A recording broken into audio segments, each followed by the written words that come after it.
বাংলাদেশের সার্বভৌমত্ব রক্ষায় তৈরি হয়েছে এক অপ্রতিরোধ্য বাহিনী, যারা জীবন মৃত্যুর সীমা অতিক্রম করে যে কোনো চ্যালেঞ্জে দৃঢ় সাহসিকতার সাথে মোকাবেলা করতে প্রস্তুত, আর যে কোনো পরিস্থিতিতে নিজেদের সবকিছুই ত্যাগ করতে প্রস্তুত আছে। তারা এমন এক বাহিনী যারা সার্বভৌমত্ব রক্ষায় তাদের জীবন উজাড় করে দিতে কোনো দ্বিধাবোধ করবে না। তাহলে তারা কারা, আর তাদেরকে কিভাবেই বা ট্রেনিং করা হয় যার কারণে তারা এত বেশি শক্তিশালী হয়ে ওঠে? সেটাই থাকছে আজকের এপিসোডে। দেখতে থাকুন পুরো ভিডিওটি। বাংলাদেশের বুকে প্রতিনিয়ত তৈরি হচ্ছে এক বিশেষ বাহিনী, স্পেশাল অপারেশন ও ইমার্জেন্সি সিচুয়েশনে যারা দেশকে রক্ষা করতে সর্বদাই প্রস্তুত আছে। তাদের মধ্যে অন্যতম হলো প্যারা কমান্ডো। জীবনকে বাজি রেখে কঠিন সব চ্যালেঞ্জ মোকাবেলা করে প্রতিনিয়ত তৈরি হচ্ছে এই বাহিনী। তবে এই সমস্ত বাহিনীতে সবাই যোগ দিতে পারে না, কেননা এখানে শুধুমাত্র আর্মিদের থেকে নেওয়া হয়। যারা কমপক্ষে 3 থেকে 4 বছর সময় আর্মিতে পার করেছে তারাই এই বাহিনীতে আসতে পারে। তবে এখানে আসাটা শুধুমাত্র একান্তই তাদের ইচ্ছাই হয়ে থাকে, কেননা একজন প্যারা কমান্ডো হতে গেলে এমন সব ট্রেনিং পার করে আসতে হয় যা দেখলে আপনার শরীরে রক্ত হিম হয়ে যাবে। এজন্য শুধুমাত্র 30 থেকে 35% সেনারাই প্যারা কমান্ডো ব্যাচ পেয়ে থাকে।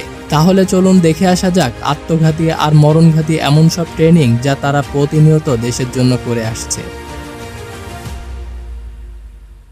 প্যারা কমান্ডো ট্রেনিং এর প্রথম 90 দিন প্যারাডুপার ট্রেনিং দেওয়া হয়, যেখানে উপযুক্ত সৈন্যদের থেকে বাছাই হয়ে আসা সৈন্যদেরকে এক বিশেষ প্রশিক্ষণ দেওয়া হয়ে থাকে। প্রথমত সেখানে 30 কেজির মতন ওয়েট নিয়ে 60 থেকে 70 মাইল দৌড়াতে হয়।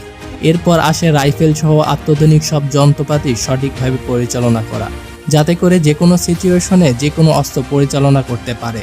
এরপর আসে সঠিক নিশানা তাক করে গুলি ছোড়া এবং শত্রুদেরকে সঠিকভাবে মোকাবেলা করা।